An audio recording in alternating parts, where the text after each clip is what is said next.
meu nome é Fabiano e nós estamos aqui hoje para apresentar a Lei de Locações, a Lei 8245 de 1991. A Lei de Locações trata especialmente sobre locações de imóveis urbanos e os procedimentos a elas pertinentes. Pretendemos fazer esse programa em 3 blocos. Inicialmente falaremos sobre as locações em geral, posteriormente sobre locações residenciais e locações não residenciais e finalmente os procedimentos acerca de locação. O artigo 1º da Lei de Locações nos fala sobre a locação de imóvel urbano, que é regulado pela referida lei. É importante frisar que também o Código Civil Brasileiro, nos seus artigos 565 a 568, também se refere a locações, mas as locações tratadas pelo direito civil não se aplicam às regras da Lei 8245 a que nos reportaremos hoje. A Lei de Locações, a Lei 8245 de 91, aplica-se especialmente a imóveis urbanos.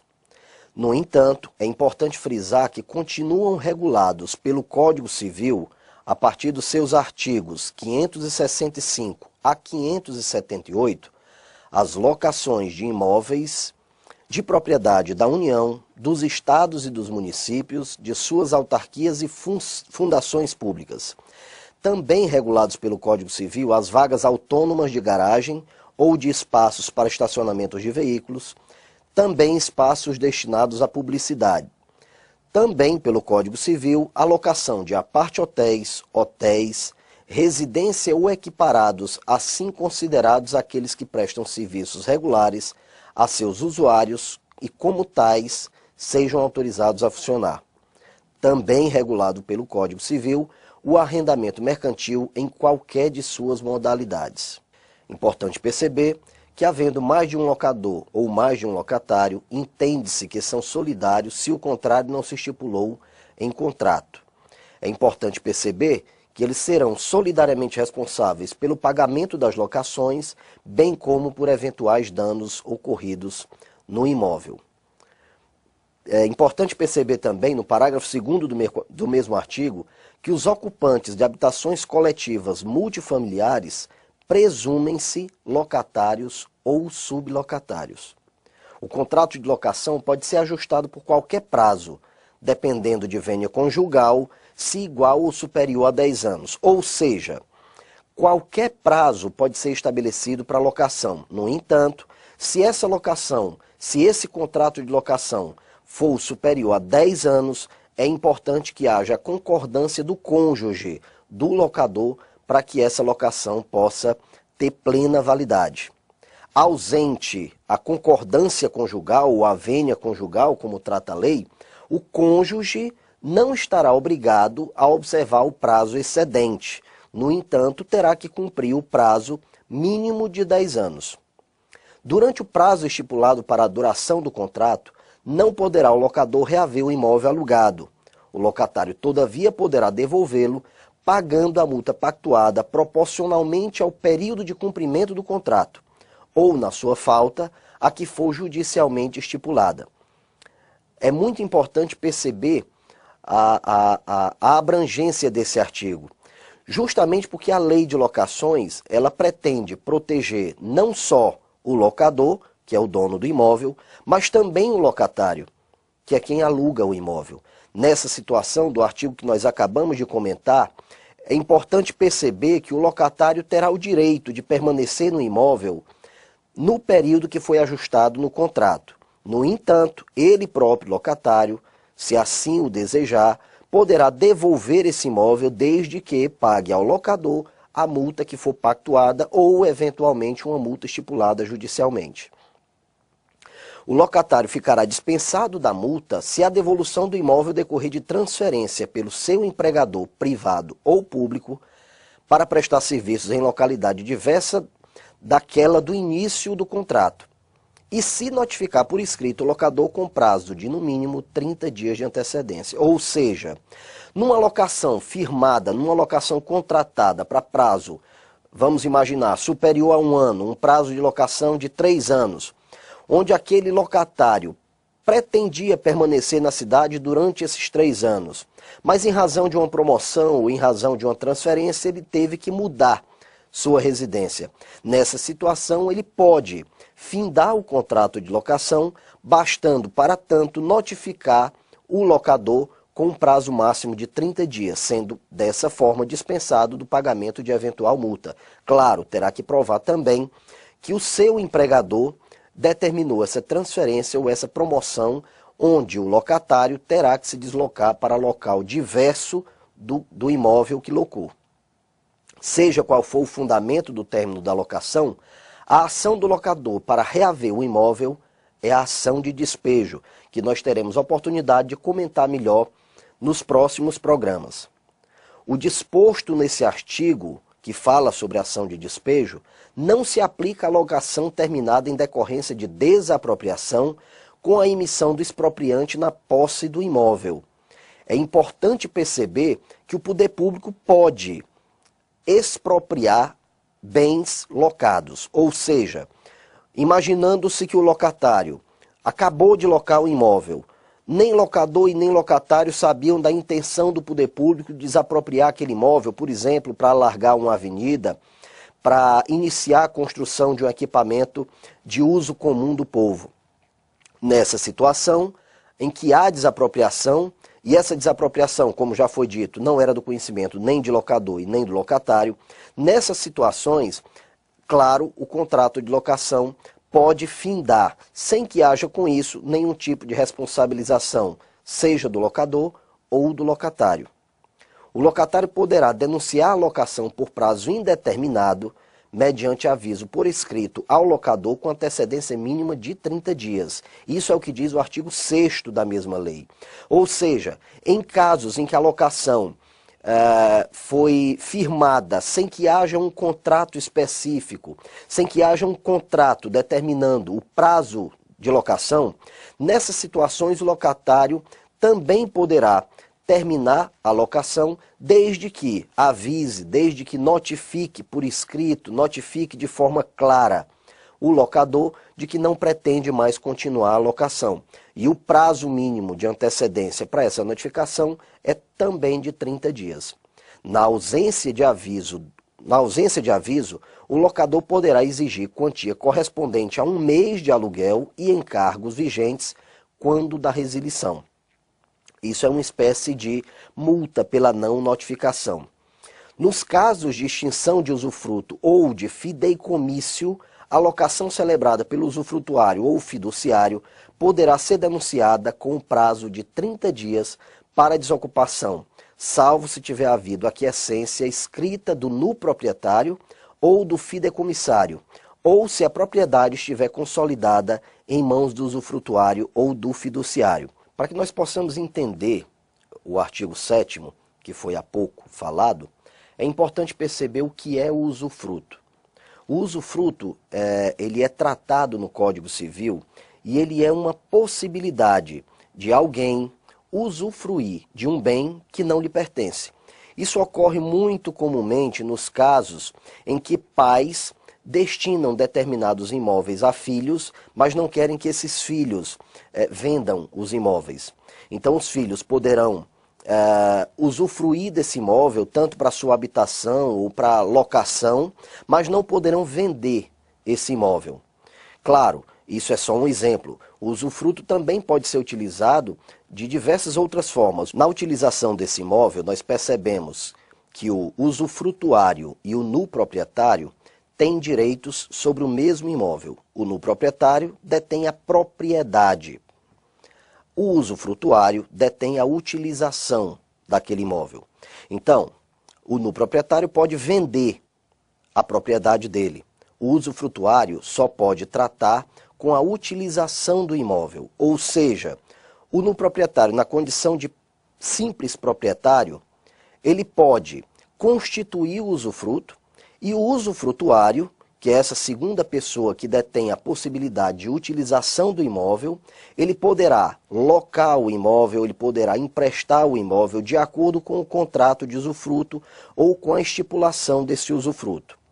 O nulo proprietário, por sua vez, enquanto perdura o usufruto, ele só poderá manter a sua propriedade sem maior interferência, desde que o usufrutuário também respeite as regras do estabelecimento desse usufruto.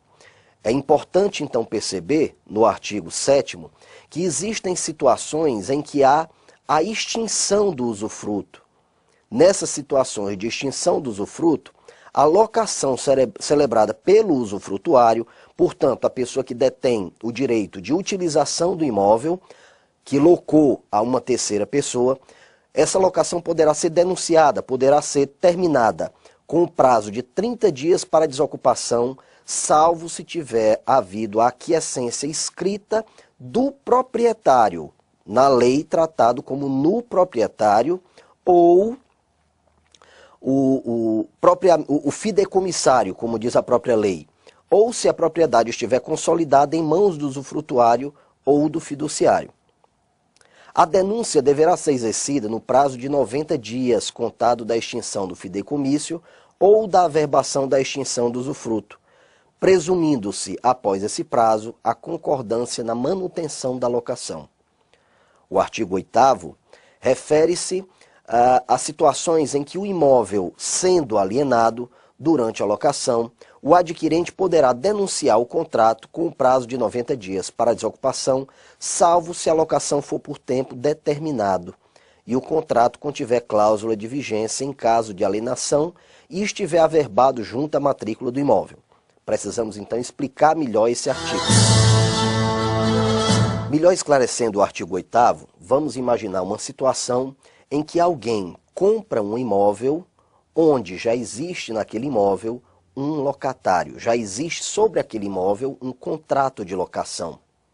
Se esse contrato de locação tiver sido estabelecido por tempo determinado e esse contrato de locação estiver averbado na matrícula do imóvel junto ao cartório de registro de imóveis correspondente, essa locação deverá permanecer apesar da venda do imóvel. Claro, essa averbação só pode ocorrer se no próprio contrato estiver estabelecido a possibilidade de permanência da locação, mesmo havendo alienação. Se não houver esse requisito, se não houver a previsão contratual e esse contrato não estiver averbado no cartório de registro de imóveis, a locação poderá ser terminada, devendo haver, no entanto, a notificação com um prazo mínimo de 90 dias. O artigo 9º da Lei de Locações estabelece que a locação também poderá ser desfeita, inciso 1º, por mútuo acordo. 2º, em decorrência de prática de infração legal ou contratual. 3º, em decorrência de falta de pagamento do aluguel e demais encargos. 4º, para a realização de reparações urgentes determinadas pelo poder público, que não possam ser normalmente executadas com a permanência do locatário no imóvel ou, podendo ele, se recuse a consenti-las. Melhor esclarecendo esse artigo, nós precisamos perceber que esses são situações em que a locação pode ser extinta. O artigo 10 estabelece que, morrendo o locador, a locação transmite-se aos herdeiros.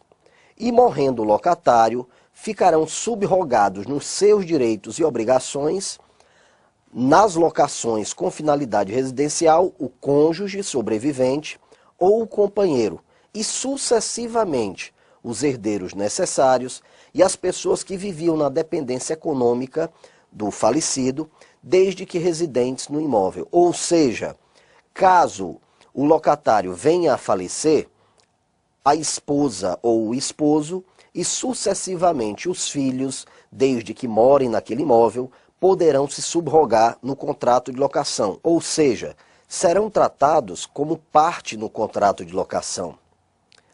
Nas locações com finalidade não residencial, o espólio, que é a reunião de bens do falecido, se for o caso, seu sucessor no negócio poderão também se subrogar nesse mesmo contrato.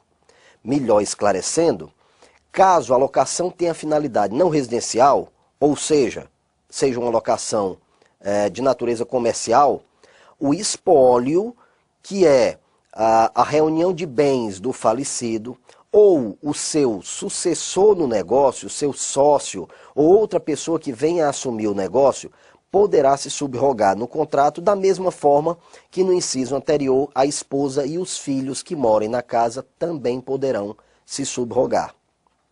O artigo 12 estabelece que em caso de separação de fato, separação judicial, divórcio ou dissolução da união estável, a locação residencial prosseguirá automaticamente com o cônjuge ou companheiro que permanecer no imóvel, não havendo, portanto, necessidade de um novo contrato de locação com aquele cônjuge que permanece no imóvel. Importante perceber que a redação desse artigo foi dado pela Lei 12.112 de 2009, portanto, uma alteração bastante recente.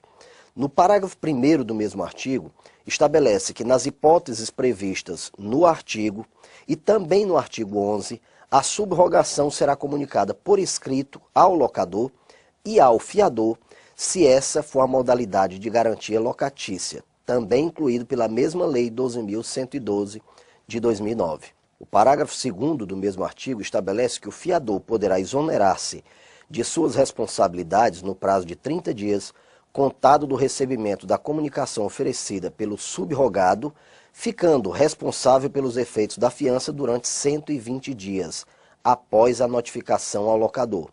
É importante percebermos que o fiador garante uma locação em razão da sua confiança perante o locatário. Portanto, numa situação de separação, pode ocorrer de que o cônjuge que permanece na casa não seja tão da confiança do fiador, razão pela qual a lei estabelece essa possibilidade de substituição da fiança. No entanto, garante também o direito do locador de permanecer com sua garantia durante 120 dias após a notificação ao locador. O artigo 13 da Lei de Locações estabelece que a cessão da locação, a sublocação e o empréstimo do imóvel total ou parcialmente dependem do consentimento prévio e escrito do locador. O que é essa cessão da locação, o que é sublocação e o que é o empréstimo do imóvel? Inicialmente, é importante nós percebermos o que é a cessão da locação. Seria cessão de locação o locatário ceder a uma terceira pessoa a locação que foi estipulada para ele próprio. Ou seja, em não podendo cumprir o contrato, pode ocorrer de uma terceira pessoa interessar-se por essa locação e assim solicitar a cessão. Essa cessão somente será possível se houver o consentimento prévio e escrito do locador. Portanto, essa terceira pessoa poderia ingressar no contrato de locação e subrogar dos direitos do locatário inicial. Também ocorre nos casos de sublocação. O que é a sublocação? Uma vez que o imóvel esteja locado, existe a possibilidade de locação da locação. O que seria isso? Imaginando-se que uma primeira pessoa seja o locatário do contrato inicial, ele poderá subdividir o imóvel em diversos compartimentos e esses compartimentos serem sublocados a terceiras pessoas. Nessa situação, também o locador deve consentir. E também o empréstimo do imóvel, que ocorre, por exemplo, em situações em que o locatário deseje, por algum motivo, emprestar o seu imóvel a alguém por algum tempo. Ora, uma vez que esse imóvel não lhe pertence, mas esteja sob a sua guarda em razão de um contrato de locação, esse empréstimo também depende do consentimento por escrito do locador. E é importante perceber que não se presume o consentimento pela simples demora do locador em manifestar formalmente a sua oposição. Esse consentimento deve ser claro e por escrito. Desde que notificado por escrito pelo locatário de ocorrência de uma das hipóteses desse artigo, o locador terá o prazo de 30 dias para se manifestar formalmente a sua oposição. Daremos continuidade a esse assunto no próximo programa. Obrigado.